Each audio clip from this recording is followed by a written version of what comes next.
I'm Caroline Heward, and I call myself the Harley Street Stress Expert. And I've been doing this work now since 2000, and a little bit before that, but really, sort of more defined. I moved into Harley Street and became a licensed practitioner in 2005 when I'd done a lot of training. But my life didn't start there. My life my background before that was I started off in corporate, and I was a very, very successful, high-flying corporate girl. And I was in marketing and PR. I worked for some major agencies, and my last job was for a major cancer charity, Marie Curie Cancer Care. And I launched their first bereavement booklet because they didn't want to talk about death. And I felt that I needed to do something, give them something of me. I rewrote all their hospice booklets because I didn't feel that they were very ingenuous to somebody that had cancer. So I'm a little bit of a maverick. When I was in corporate, I wanted to do things that were probably not norm. And I was always looking, when I was in corporate, for something that was more, that I could give something of myself. So I did lots of voluntary stuff in an organisation called Julia Chamber.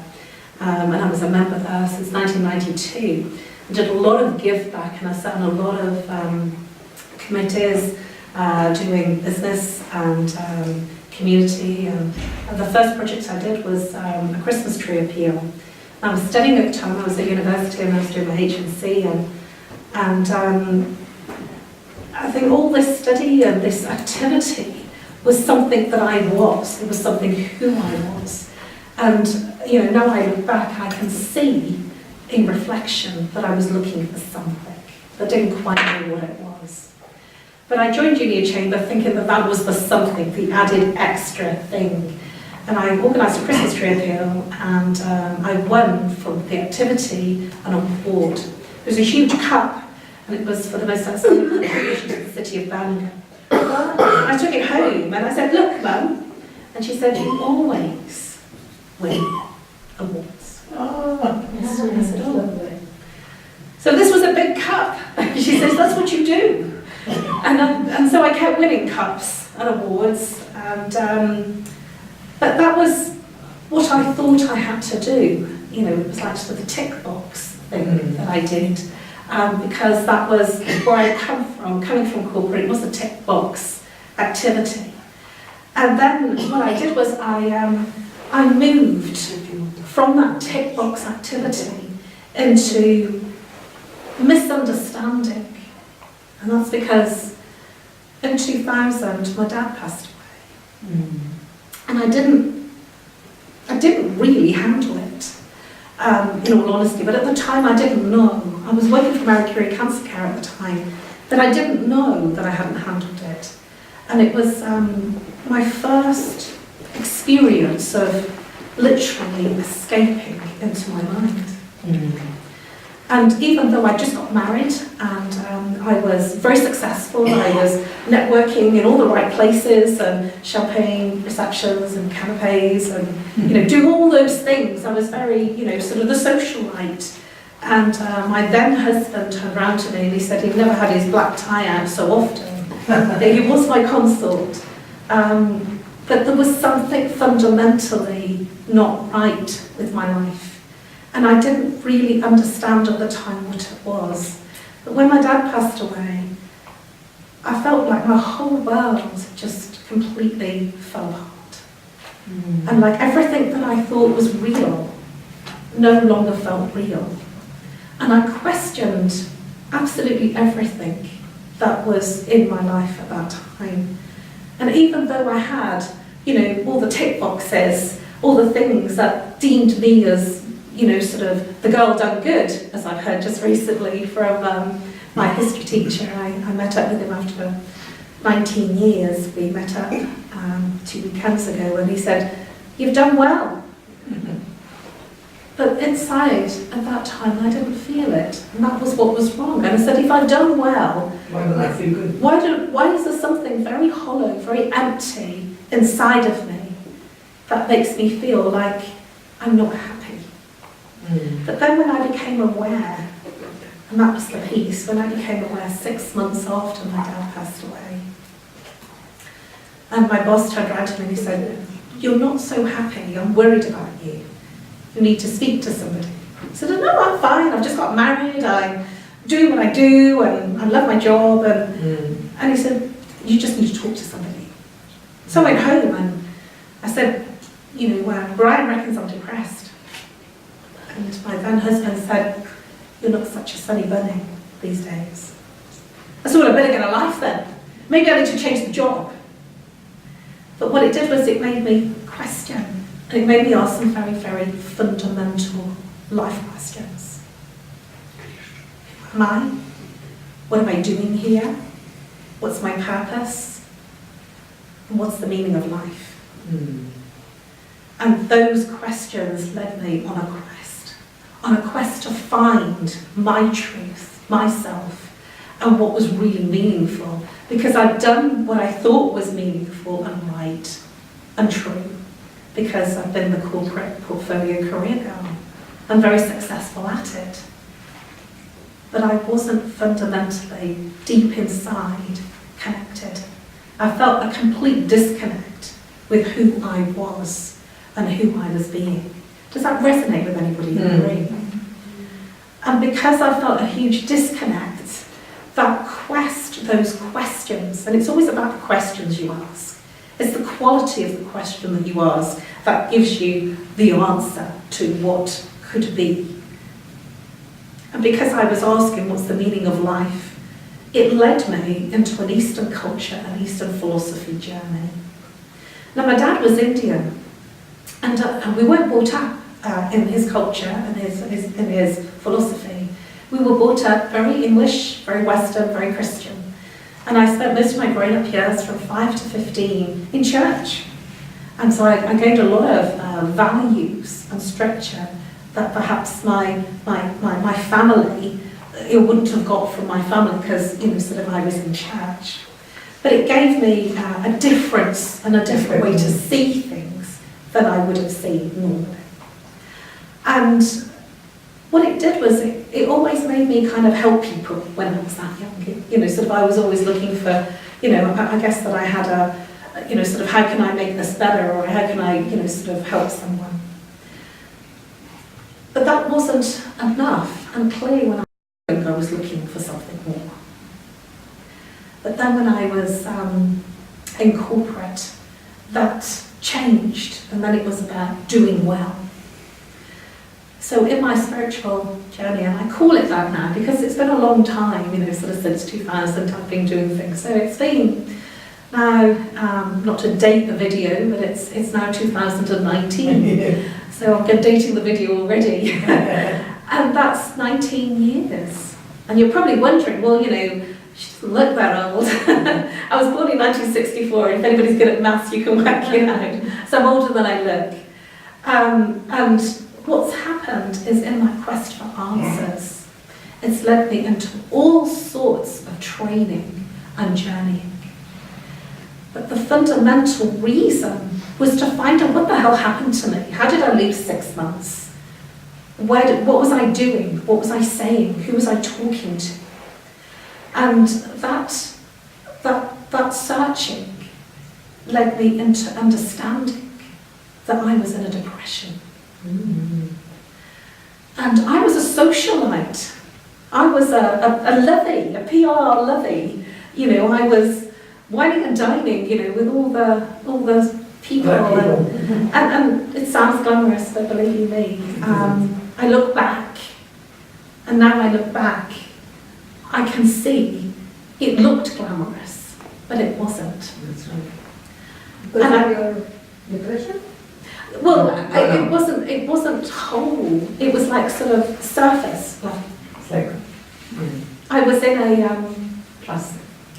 I was in a role. I was wearing a mask, and I actually wasn't being my true self. And so in that journeying, I did lots of training, lots of therapy courses. So I started off with stress management because I thought, well, that's okay, because that sounds all right, and that's a career development loan, and over a course of a year, and And then I did NLP up to masters, and then I did it again in 2007. And I constantly sort of was looking. My best friend turned around to me and she said, "What are you looking for?" She says, "You're looking for something." She says, "You're looking for a master, you keep saying." And I found masters in my journey. I also studied Avatar, which is an exploration of consciousness, an exploration of you, of your being, of your behaviours, why things are like they are in your life. And so what I'm saying here is that I did a lot of work on myself. I did a lot of soul searching, and I wore a lot of masks at that time. And in the corporate world, I learned to be a chameleon. I learned to be all things to all people. But there was something that was missing, and that was me. I forgot about being me. And there's a lot of people that do that. They get caught up in being everything to everyone. And they forget about being themselves and what's true for them. And then, about 4 years ago, there was some family sickness. That was very traumatic for the family. My big brother had a complete mental breakdown. And there is a lot of people in this culture and today's society that suffer with these kinds of problems. And my family went down the medical route. So he is on medication and has been for many, many years, from his first breakdown when he was 21. And I couldn't help him because he was my brother, and that really affected me in a big way, because it's like I could help everybody else, but I couldn't help my brother. And my mum was not very well and in a lot of pain, and about 4 years ago I kind of I stopped coping. And there was like another milestone in my journey of like it was happening in my family and I couldn't do anything about it. And so all my practices, even though I was in very heavy meditation and chanting and working with clients, it wasn't enough to help my family. And I wasn't actually coping very well, because you still have to, life still hits you. It doesn't matter how many years of training you've done, of course, life still hits you. So what I did was I went out of my normal practice and I started chanting with groups. And I've been chanting Sanskrit mantras since 2007. And 4 years ago I went to my very first concert with Diva Pramel. And there was all these people that were chanting just like me. And I've been privately doing it for years, for 9 years. Wow. And I'm just doing it because I knew how amazing it made me feel. And suddenly I was in this beautiful Union Chapel, and there was all these people doing just what I do. And I was going, oh my gosh, look at this. Family. And it was like I found community. I'd found people that were doing things like I was. And lots of young people too. Mm-hmm. And that was one of the things that I found was missing, that I didn't have a community. So I then started doing meditation with other people. And suddenly something happened to me. I started feeling whole, but even more whole than I used to feel. So there's like another milestone in my journey, that I found my community. I found what made me feel good in times of trauma for myself, because it doesn't stop. Life still happens. So one of the things I do is I chant Sanskrit mantras, and have been since 2007. And that might sound, back then it was very quirky. People didn't do that. It was a bit out there. But I'm getting so much from it that I can do an Om Mani Padme Hum chant and do the repetitions to a Diva Pramel CD. And by the time I finished, everything feels different. Mm. And I can't share enough about what happens to the mind, the body, the whole physiology and the feeling that you get when you do some of these practices. But I turn to these practices because I know how great they are. And I've been afraid to speak out about these practices before. And I also do a lot of breath meditation work. I've trained with a lot of people in America who are a little bit out there for what the British would accept. But I've gone to America and trained with a lot of my trainers and mentors. From that basis, I'm a little bit ahead of a lot of people that are in Britain right now. And a lot of my trainers have come to the UK because they see there's a demand. Now, we're in an epidemic at the moment of stress, depression, anxiety and trauma. Our children are suffering in a big way. I watched a documentary, an iPlayer documentary, just before I was going to my Harley Street party. And it was, I think it was Killed by My Debt, it was called. It was on BBC iPlayer, and just on my little iPlayer screen I watched it. But on the evening I was going to my Harley Street party, because I've been in Harley Street, and they have 2 parties a year. Canapé, champagne, a string quartet, you know, the kind of lifestyle I'm used to. And I watched this and I was gripped. It was an hour documentary, and it actually showed live webcam of this young boy. His name was Jerome. Has anybody watched this documentary? I highly recommend if you can seek it out. And Killed by My Debt. Dead or debt? Debt. Debt. Debt. D-E-P-B-T. Debt. He got his first job. And he was travelling on his bike. He bought a bike on finance, and he was travelling to different hospitals, and he had a finite time to do it. And this is where I learned about 0 contract hours, and actually paying for the kit. And so what happened was that he wasn't actually earning money. He was paying money out, and he was in deficit as the weeks were going on, and didn't know how to pay.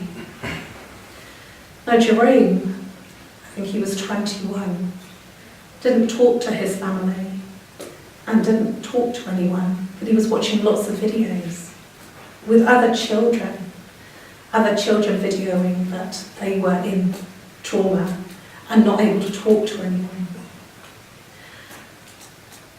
And I didn't know what this one was about. I hadn't watched the media, so I hadn't known about the story.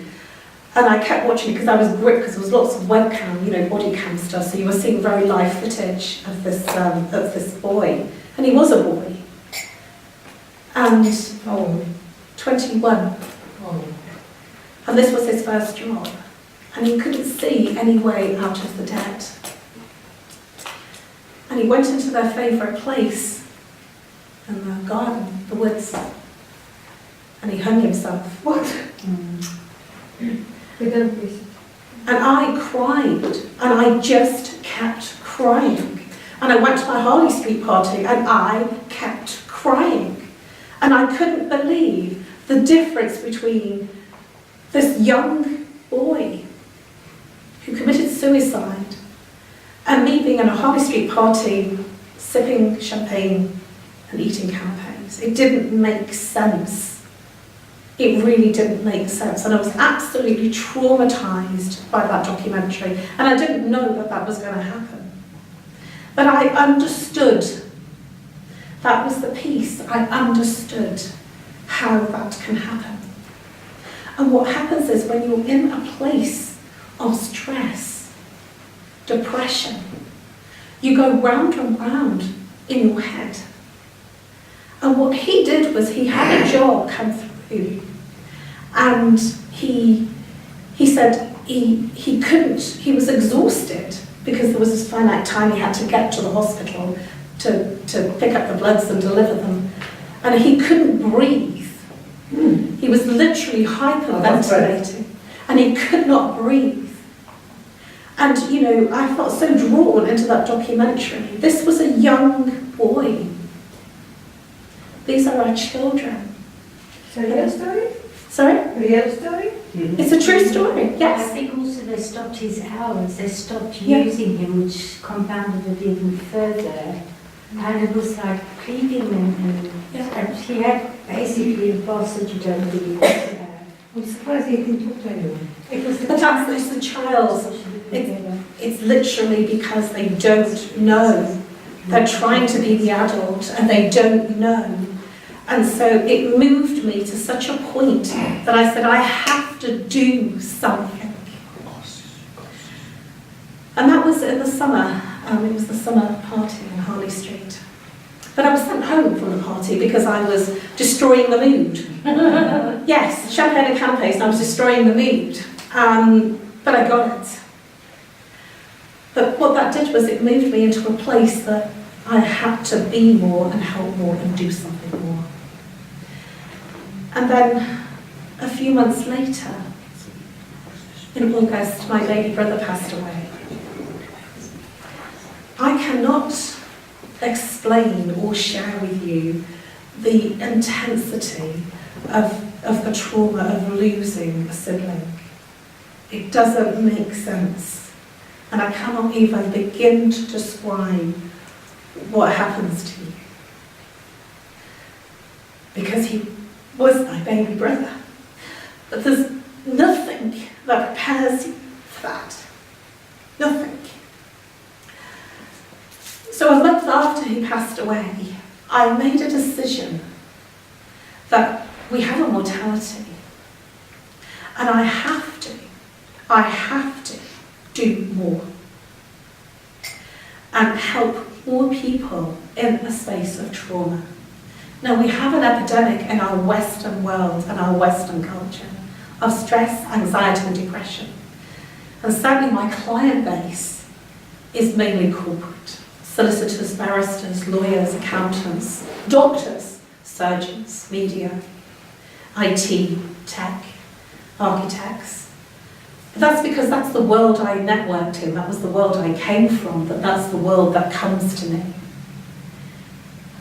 But when I solved the sickness by finding a community 4 years ago, one of the things that I decided was that I wanted to create world peace. It was 4 years ago. What that gave me was, it gave me 2 promoters. And I started speaking on stage. Now I didn't share that with anyone. What happened was my vibration, my whole energy changed in my body. And my voice became a voice. It became not afraid to say things that I perhaps was afraid to say before. There was something fundamental that changed in my whole vibration and psyche. And I was just getting asked to speak. And so I created my first banner stand, my first postcard, and my website had to be done, and I couldn't believe I was getting stage. I just couldn't believe it. But what happened 4 years ago is I found my purpose. I found what I'm here for. I've been asking for a long time. I found what I was here for. But before I could actually really genuinely go out and help others in this way, I had to live it. And so I did the talks. And it was good practice. And then when my baby brother passed away, I said, right then, now it's time. Now you have to get off your ass. And now you have to do something. Because we are time limited here. Absolutely. We don't have, and I thought I would live for years and years and years, and I still do. I'm still a little bit of a, and I don't feel I'm ever going to die or I'm ever going to get sick to do things.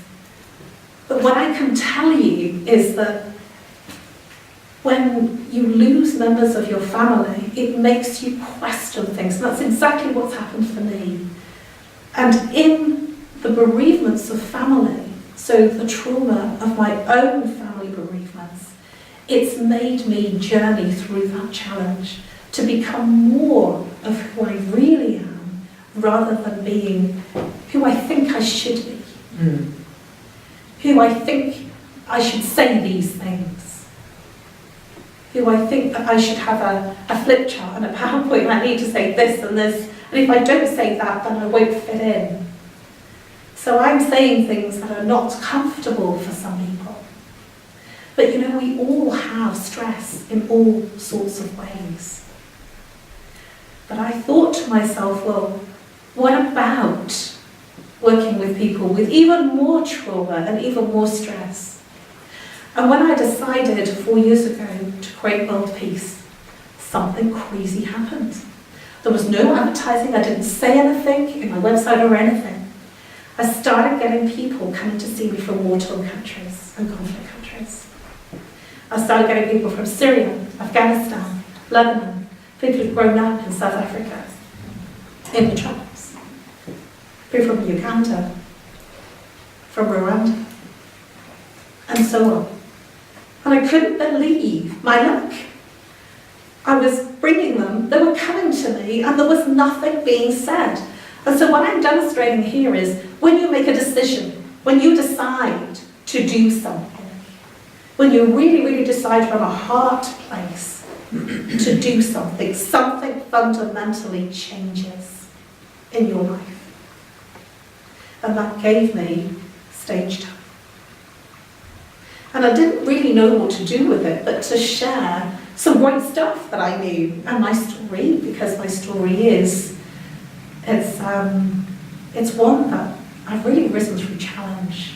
And every time something happens, I go and do some training again, or I make a decision, or I sort of, and that's kind of what's happened. Every time I have a personal challenge, instead of going inward and just being very sorry for myself, and obviously there is that phase, that I go outward and say, well, now what can I do?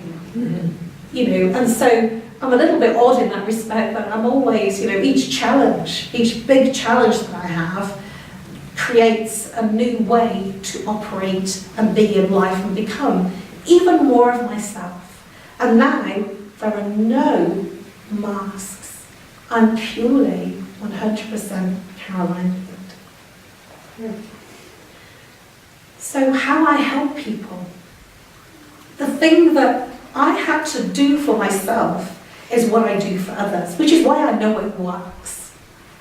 I know it works because I have done it, and I have journeyed through my own stress, my own trauma, and my own anxiety. And I've never, touch wood, I've never taken medication. I'm a little bit anti-medication. And it kind of started when I joined Holland and Barrett when I was 27. And that's where I learned there was another way.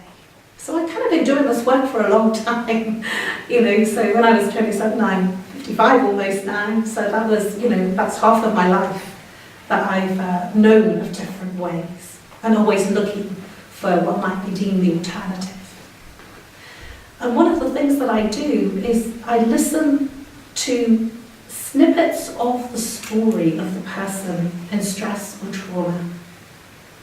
And generally, what's really interesting is it's not, even though they have a current situation, it's generally something way, way back in the childhood.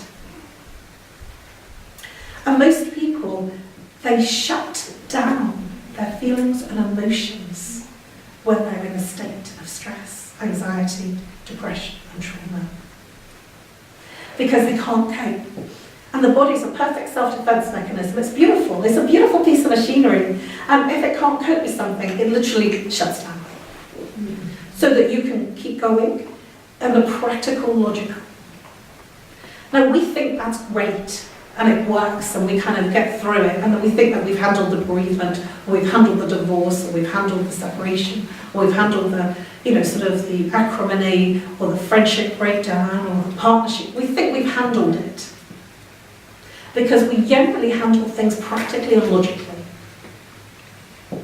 But where I come in is when people don't sleep at night, when people are having problems in their marriage, when people are They're generally complaining about neck pain, low back pain, knee pain, stomach problems about here, digestive disorders.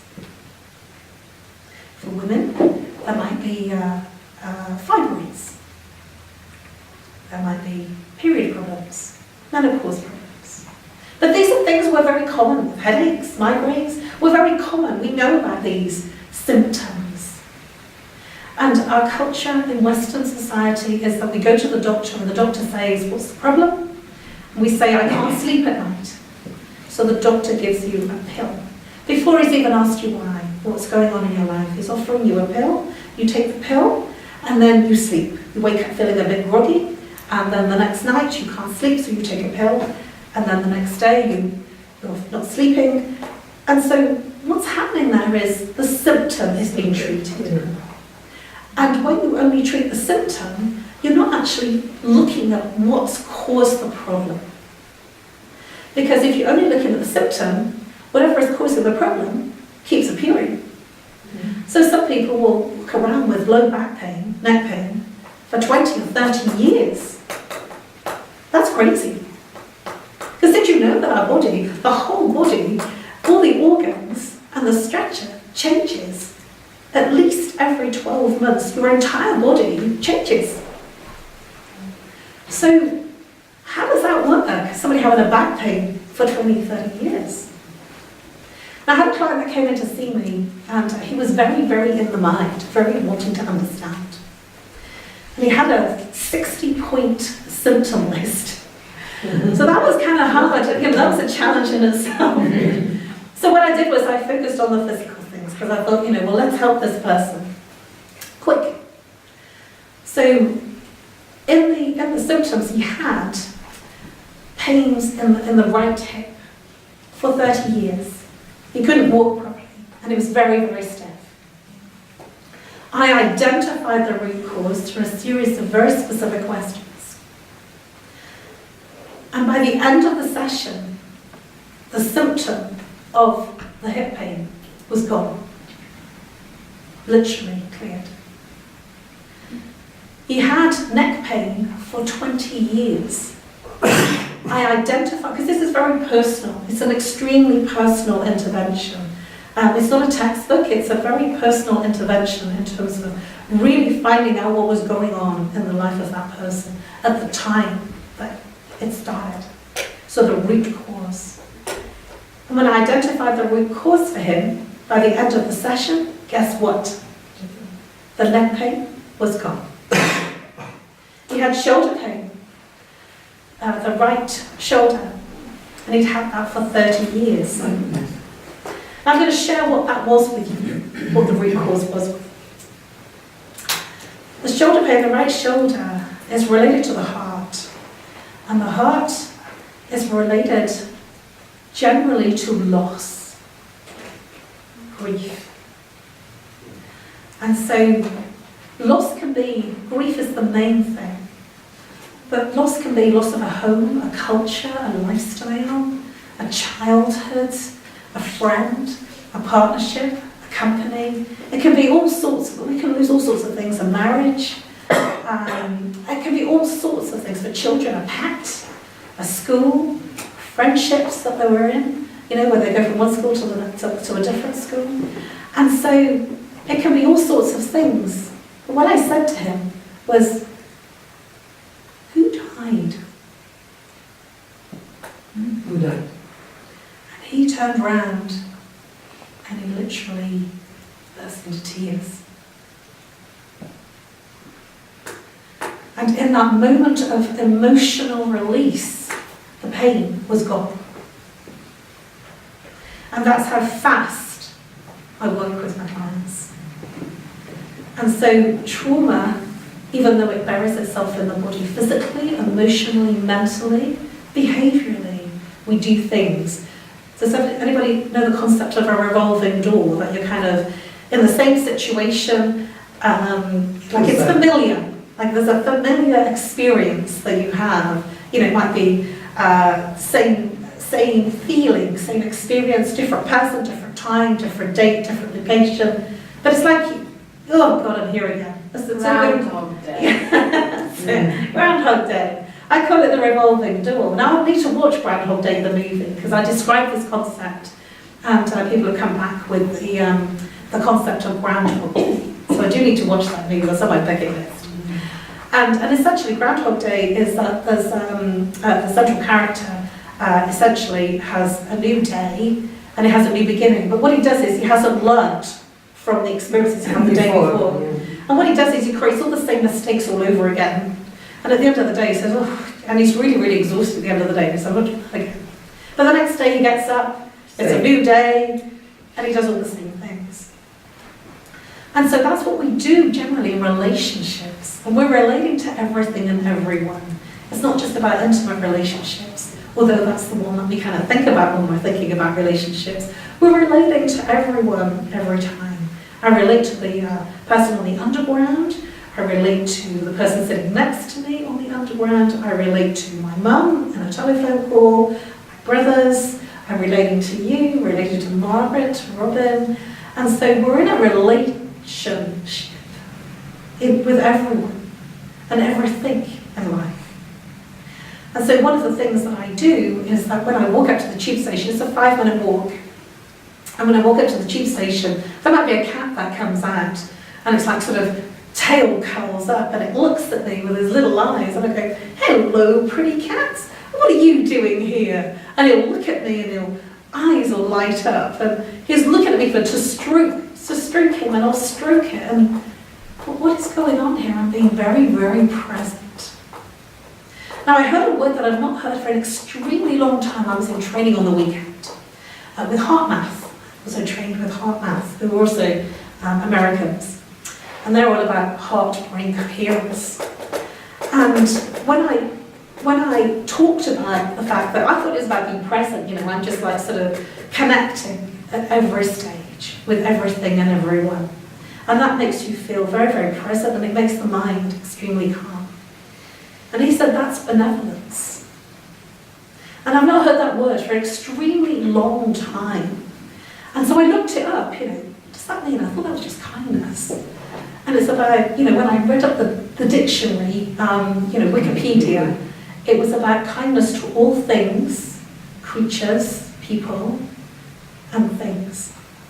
And coming from a place of, sort of pure humanitarianism.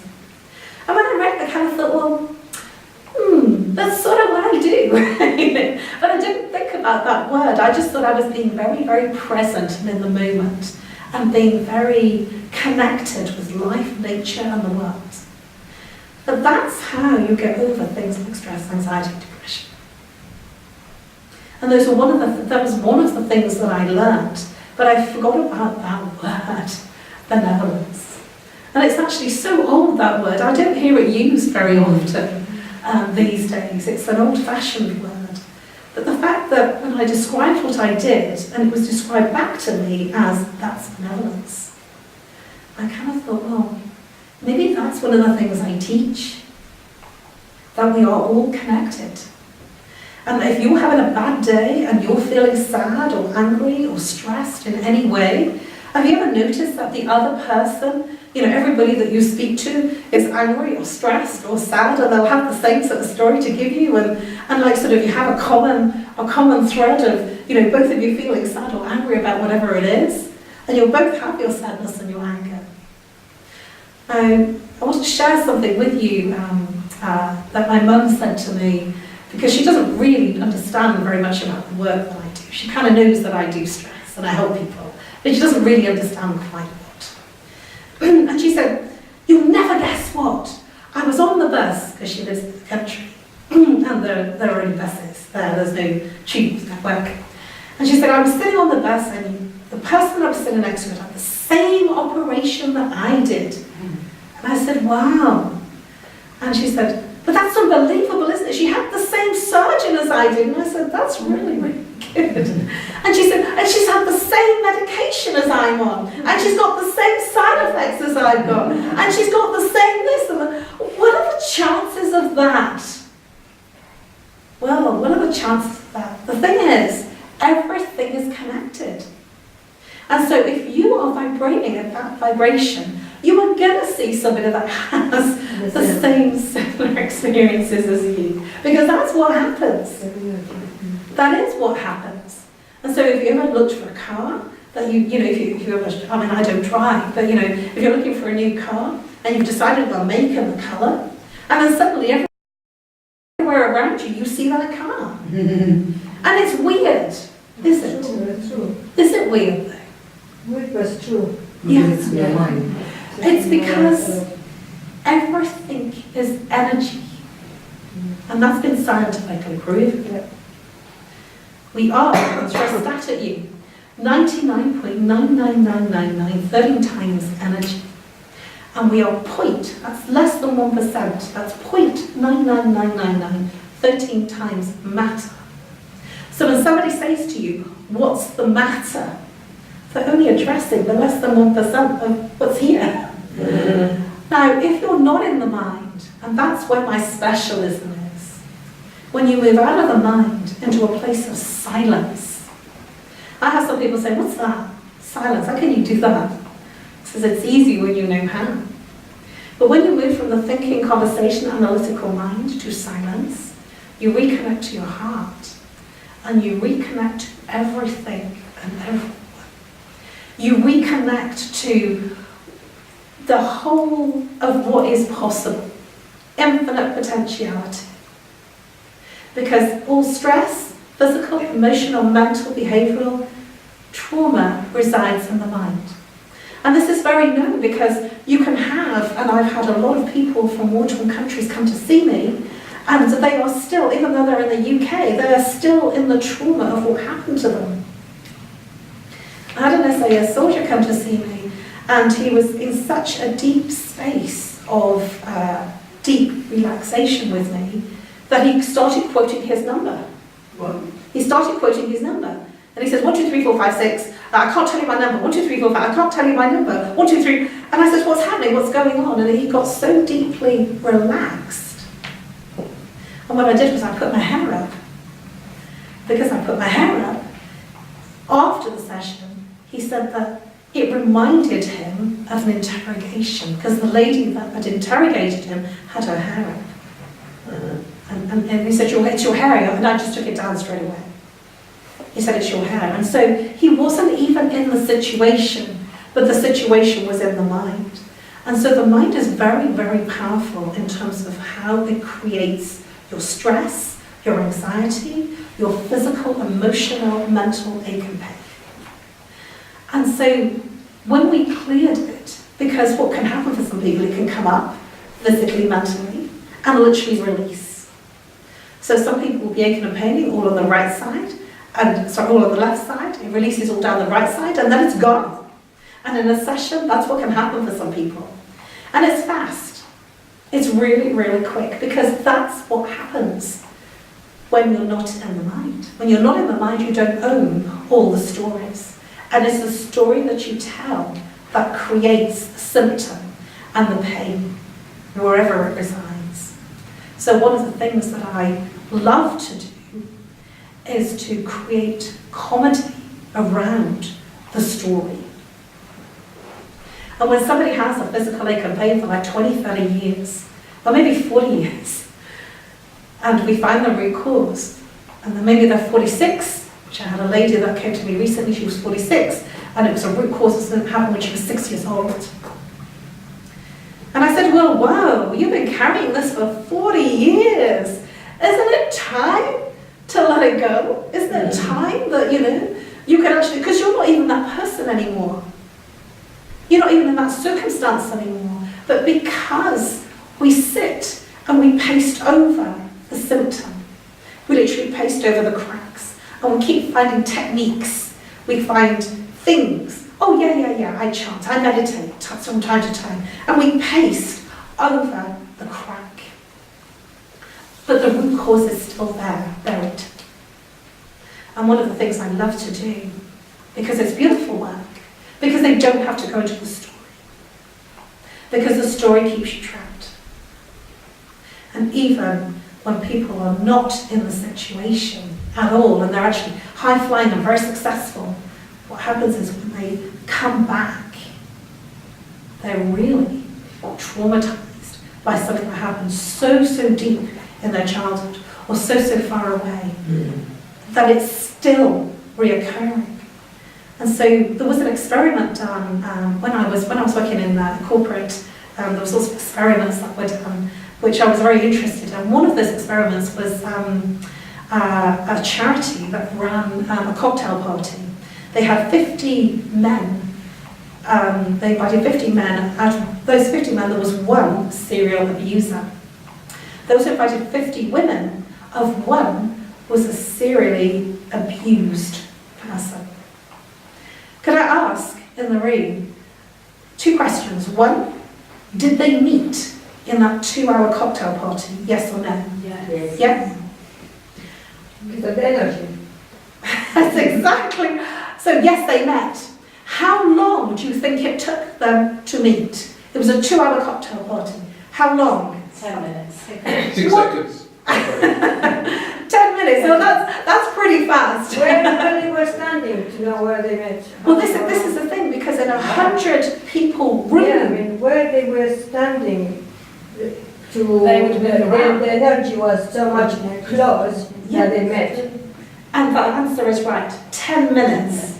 Well done to Really? Faye. That was me. Oh, you said Janelle, right. So well done. Give her a round of applause. Anyway. 10 minutes. Why did you That's take exactly 10 minutes? Why did you take 10 minutes? Because of that energy, because they're so drawn, and if it was in this room, it would probably be 30 seconds. Yeah. Because it would have been 100 people, you said, then it would have logistically it would have taken them a little bit longer. And It would have been quick. there's something that, in your energy, if you're the victim, there will be a physiology with a victim. Excuse me, was it managed like this? Supposed Sorry? to be? Was it managed like this? Supposed to be As an and experiment. then Yeah. an experiment. It was Oh, an okay. experiment. It was literally some research that was done. So they didn't know Yeah, which one is which? that they were just asked to a cocktail party. They didn't know why. They were just invited to a cocktail party. So they had no idea. But what they did was one serially abused woman, one serial abuser. Yeah. So they didn't know. They were just invited to a social, the 2-hour social. So, and that was research done in a women's battered refuge, because they wanted to understand how the woman was serially abused and how the man became the serial abuser.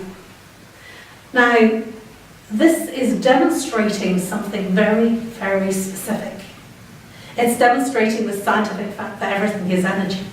Yeah. And so, if you are a victim or you're in trauma, you are going to meet someone else that's in the same place. And one of the things that has happened to me very recently, in the last 5 months, is that I keep getting emails and calls from people that have been recently bereaved. A sibling, a partner, or a brother, a sister. And I cannot believe how many that I have had. And that's because that's in my energy field, that's in my vibration. And when I was separated and going through a divorce, which was many years ago, 2005, I couldn't believe how many people came to me that were in a troubled relationship, that were breaking up, and that were actually going through a divorce. And so we are, even though we might not say anything, we are a vibration.